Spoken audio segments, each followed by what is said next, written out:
Nu er jeg ankommet til Koh Lipe, som er en af de paradisøer, jeg har glædet mig allermest til at besøge. Og nu skal I se hvorfor.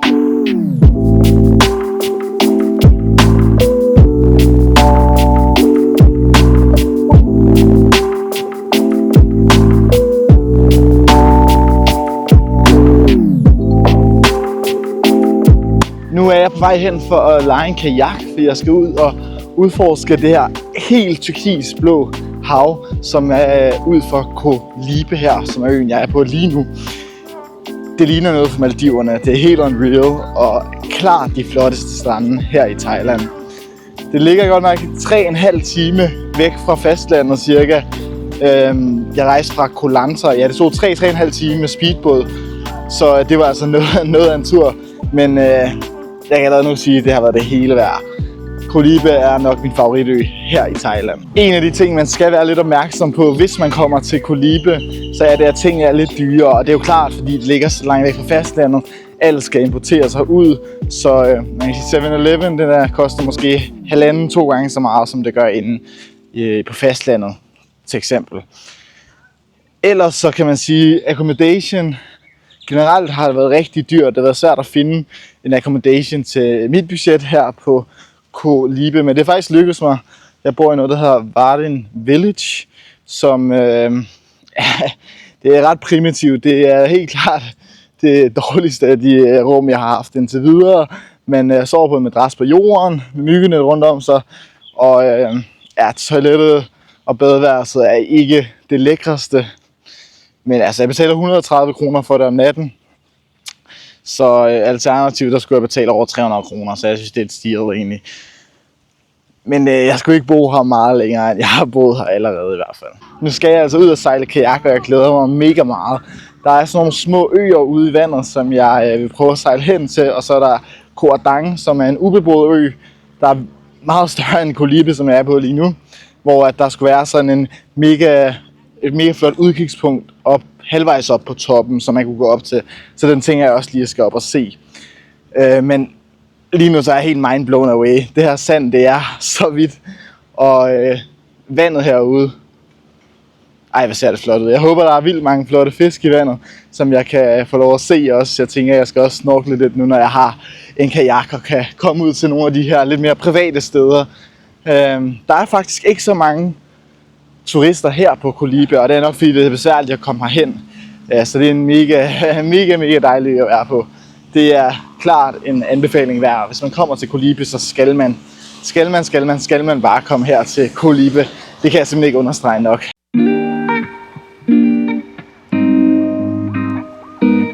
Nu er jeg altså bare midt ude på åben hav. Jeg fik lejet en kajak, kostede 500 baht. Det kan godt betale sig at lede lidt. Det første sted vi fandt, der kostede det 1000 baht, og så det næste sted kostede det 700 baht. Og så endte jeg med at få den her til 500 baht. Men det er altså virkelig flot herudefra. Jeg kan se North Point Beach her på Koh Lipe herudefra, og det der er så smukt. Sandet, det er helt vildt hvidt. Og så kan jeg altså se over til Koh Adang, hvor der bare er en lang hvid sandstrand også, uden en eneste sjæl på. Så jeg tror, jeg kommer til at være den eneste, der er der. Og ellers er der de her små øer, som bare er helt ubeboede, uden nogen mennesker. Det er virkelig fed oplevelse. Hvis man kommer til Koh Lipe, som man absolut skal, fordi det er den fedeste ø i Thailand, mest smukke ø og super hyggelig, jamen så skal man også lige lege en kajak. Det kan ikke være anderledes. Wow, der er virkelig flot herude. Så er jeg kommet frem til Koh Adang, der ligger lige ved siden af Koh Lipe. Det tog cirka 45 minutter en time og kajakke herhen. Der var ret stor bølge, når man kom ud på det åbne hav, så det var lidt en udfordring, men det var også meget sjovt. Så desværre ikke nogen seje dyr, men wow, sikke en strand. Og så har jeg den nærmest bare helt for mig selv her. Det er helt fantastisk det her. Koh Lipe er klart den bedste ø af de øer, jeg har været på i Thailand indtil videre. Det der er fuldstændig vanvittigt. Altså, jeg tror ikke, man finder et sted med mere hvidt sand og turkisblå hav nogle steder i Thailand. Altså man forstår godt, hvorfor de kalder Koh Lipe for Thailands Maldiverne. Det lever det virkelig op til. Og altså, jeg kan ikke understrege det nok. Hvis man kommer til Thailand, enten på ferie som backpacker, så må man altså ikke misse den her ø. Koh Lipe er så fantastisk. Det ligger allermest syd i Thailand. Jeg kan se over på Malaysia nu her i horisonten. Det er faktisk tættere på Malaysia end på fastlandet i Thailand. Men hold da op, hvor er det flot der. Wow. Det vil sige, hvis man ikke er så glad for at skulle kajakke ude på det åbne hav, eller bare ikke gider at kajakke helt generelt, så kan man også tage en taxabåd herover. Det tror jeg tager 5 minutter, og jeg så det koster 200 baht, og det er tur-retur per person. Så det er ikke engang en dårlig pris. Jeg synes bare, det ville være lidt sjovt at komme ud og prøve at kajakke. Så derfor så er det den vej, jeg tog. Fordelen ved at kajakke er jo, at der er lidt mere frihed, og at der er altså ret mange sådan nogle små øer, klipper ude i vandet, som er meget sjovt lige at sejle forbi eller kravle op på. Ja, man kan også svømme ud til flere af de her øer. Det tror jeg heller ikke tager mere end 10 minutter eller sådan noget. Og der er rigtig lavvande her generelt, så man kan faktisk gå ret langt ud. Det er helt perfekt. Her kan jeg også se, at der er helt vildt lavvande lige nu. Meget af det her sand vil jeg nok ikke kunne stå på, når der er højvande. Det er meget sådan, at om morgenen er der højvande, ikke tidligere om morgenen, men sådan kl. 10-agtigt, og så midt på dagen bliver det lavvande, og så igen om aftenen, natten bliver det højvande. Det er i hvert fald min erfaring indtil videre. Jeg er på vej op efter et udkigspunkt her på Koh Adang, som skulle være super fint, hvor man kan se helt over til Koh Lipe og ja, se hele øen, fordi det er jo ikke verdens største ø. Og på vejen der mødte jeg lige nogle venner, nogle søde aber. Jeg elsker aber, så det var mega fedt. Men lad os se, om vi kan komme derop.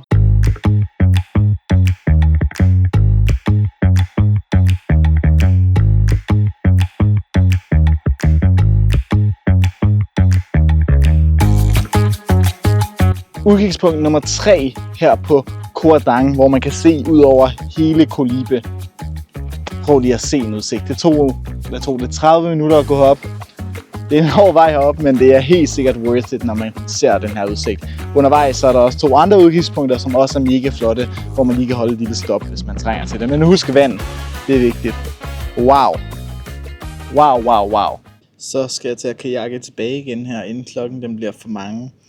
Men tiden den går så stærkt. Det tager selvfølgelig også lige i hvert fald en time, måske halvanden, at gå op og ned til de her udkigspunkter, hvis man også lige skal kigge lidt på dem og få taget lidt billeder og så videre. Men helt sikkert worth, hvis man kommer til Koh Lipe, at man så tager en dagstur hen til Koh Adang. Det ligger som sagt lige ved siden af. Man kan tage en taxibåd frem og tilbage, koster det 200 baht totalt, og jeg tror det tager 5 minutter hver vej. Eller man kan gøre som mig og lege en kajak for 500 baht, og så sejle lidt rundt også. Det koster jo så 500 baht for en hel dag. Men hvis man synes det er sjovt, så er det jo helt sikkert også en god deal. Det er en mega flot ø. Stranden minder meget om den på Koh Lipe. Helt hvid, turkisblå hav, masser af fisk, hvis man tager ud og snorkler. Jeg så sådan nogle lange sværfisk derude, og så jeg stimevis. Jeg tror jeg så en stime på over 1000 af sådan nogle halvsmå sølvfisk, og så jeg en rokke. Jeg så lidt forskelligt. Der er masser af flot liv ude i havet. Så hvis man gerne vil have alt det, man får på Koh Lipe, men lidt mere privat, for der er næsten ikke nogen mennesker her, man har basically stranden for sig selv, så er det helt sikkert worth at tage til Koh Adang på en dagstur. Jeg er stadig kommet over, hvor flot det her er. Altså, jeg er alligevel et godt stykke væk fra stranden nu, og vandet er bare helt klart. Man kan se ned på bunden, man kan se, der er fisk i vandet. Det er så smukt, det her. Man forstår virkelig godt, hvorfor det her, det er Thailands Maldiverne. Wow, hvor er det flot. Nu har jeg lige snedet mig ind på et eller andet latterligt dyrt resort, og de har altså den flotteste udsigt fra deres buffetrestaurant her, hvor de sikkert sidder og spiser. Men den skal jeg selvfølgelig lige have en lille sneak peek af. Wow, hvor er det smukt derfra. Så er jeg på vej ned for at se solnedgangen ved North Point Beach, det nordligste punkt på øen, hvor man så også kan se solnedgangen fra. Så det glæder jeg mig til. Forhåbentlig så bliver det super smukt. Koh Lipe her har været helt fantastisk at være på. Jeg er helt klart sige, at det er et must. Man kan tage til både på ferie, man kan også tage til, når man backpacker. Det er helt perfekt, hvis man bare vil slappe af. Men der er også masser af aktiviteter, man kan lave. Man kan tage med på nogle ture. Og så er det bare så smukt. Altså vandet det er så flot og klart, og man kan altså det er det bedste snorkling man finder hernede. De bedste strande man finder i Thailand. Og så det er lidt dyrere end mainland, men det er ikke noget der springer budgettet, så at sige. Så 100% worth it, det skal man tage ned og se her på Koh Lipe. Det eneste der er lidt besværligt, det er, medmindre man selvfølgelig bare rejser fra Danmark af, så kan man rejse til Malaysia og tage en båd, det tager en time med båden. Ellers hvis du gør det fra Thailand, så skal du med en båd fra Koh Lanta, og det tager 3 timer med speedbåd. Og ellers skal du tage en båd fra Phi Phi Island, så det tager 4,5 timer. Så det er en lang tur, og det er et bumpy ride, specielt hvis vejret er lidt dårligt. Men jeg har været super heldig her med vejret. Det har været blå himmel og sol de fleste dage. Jeg havde planlagt, at jeg skulle være her i 5 dage, med med at få tage en overnatning mere, fordi at har bare så dejligt, så jeg kunne ikke lade være. Jeg havde lidt rum i planlægningen, så jeg tænkte, jeg må hellere booke en dag mere. Men der er gode restauranter, fantastiske strande, og havet det ser bare helt vildt ud, så flot der. Så besøg Koh Lipe, hvis I kan. Det skal I bare gøre. Det minder om noget, man ser på Maldiverne.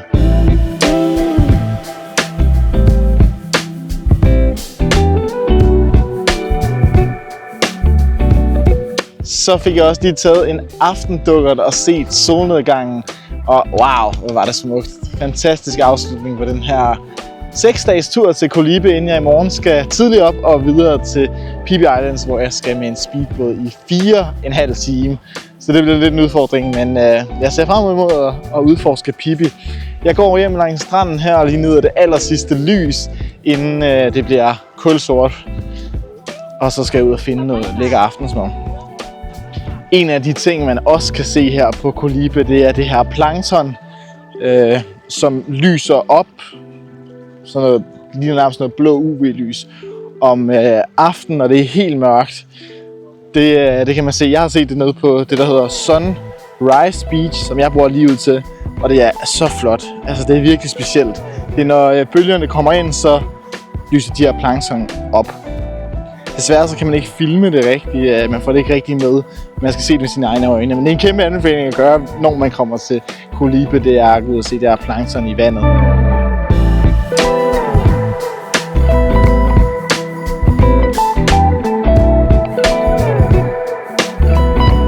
Så kom jeg også hjem for at spise noget mega lækker aftensmad. Jeg spiste på en restaurant, der hed Elephant, hvor jeg fik nogle kyllingetacos.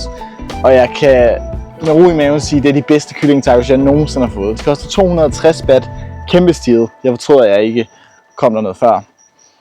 Men nu er det desværre tid til at sige farvel til Koh Lipe. Jeg har været her i 6 nætter efter en nat. Det var meningen, at jeg skulle være i 5, men jeg har forlænget med en enkelt nat, fordi der er så fantastisk her. Så jeg håber virkelig, at jeg har fået inspireret en masse til at tage til Koh Lipe, for det er klart min favoritø her i Thailand. Så kom til Koh Lipe, det kan jeg varmt anbefale. Og tak for at I så med. Vi ses igen i næste video.